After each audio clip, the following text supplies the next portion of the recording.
നിമിഷ പ്രസംഗത്തിലെ അടുത്തതായി നമ്മോട് സംവദിക്കുന്നത് നിബ ഫാത്തിമ. വിഷയം അല്ലാഹു തആല.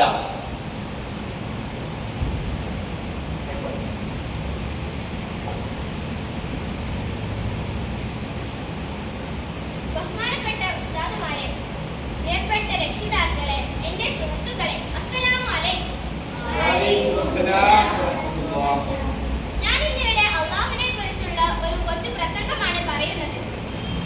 സർവ്വലോക സൃഷ്ടിതാവും രക്ഷിതാവുമാണ് അള്ളാഹു. അവനെ മാത്രമാണ് നാം ആരാധിക്കുന്നത്. നാം ഈ ലോകത്തോട്ട് വരുമ്പോൾ ആദ്യമായി കേൾക്കേണ്ടത് അവന്റെ പേരാണ്. നാം ഈ ലോകത്ത് നിന്ന് വിട പറയുമ്പോൾ അവസാനമായി പറയേണ്ടത് ലാ ഇലാഹ ഇല്ലല്ലാഹ് എന്നാണ്. നമ്മുടെ ഓരോ ചലനവും അവന്റെ ഇഷ്ടവും പ്രീതിയും നേടാനുള്ളതാവണം. നാം എപ്പോഴും അവൻ കാണുന്നുണ്ടെന്ന ചിന്ത ഉണ്ടാകുമ്പോഴാണ് നമ്മുടെ ഈമാൻ കരുത്തുറ്റതാവുക.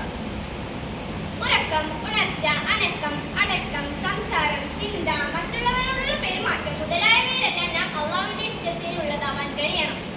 അപ്പോഴാണ് ഈമാനിന്റെ മാധുര്യം അനുഭവിക്കുക.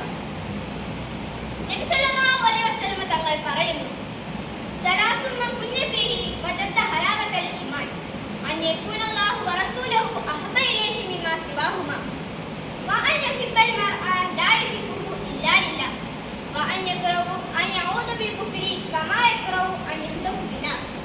മൂന്ന് കാര്യങ്ങൾ ഒരാളിൽ ഉണ്ടായാൽ അദ്ദേഹം ഈമാനിന്റെ മാധുര്യം അനുഭവിച്ചു. 1.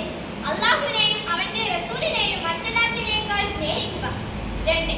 അല്ലാഹുവിന് വേണ്ടി മറ്റൊരാളെ സ്നേഹിക്കുക. 3. അവൻ തീയിൽ എറിയപ്പെടുന്നത് എത്ര വെറുക്കുമോ അതിനേക്കാൾ കാഫിറായി പോകുന്നവനെ വെറുക്കുക. ഉന്നതിയുടെ എല്ലാ ഗുണങ്ങളും ഉള്ളവനും എല്ലാ ന്യൂനതയിൽ നിന്നും പരിശുദ്ധനാണവൻ. അവൻ നൽകുന്ന കഴിവ് കൊണ്ട് മാത്രമാണ് സർവ്വലോക സൃഷ്ടാക്കളും പ്രവർത്തിക്കുന്നത്. അവൻ എല്ലാറ്റിനും ഒരുവനാണ്. അവന്റെ വിശേഷണങ്ങളൊന്നും സൃഷ്ടികൾക്കില്ല. കാണുന്നവനും കേൾക്കപ്പെടുന്നതും കേൾക്കുകയും ചെയ്യുന്നവനാണ് അല്ലാഹു. അവൻ സർവ്വശക്തനാണ്.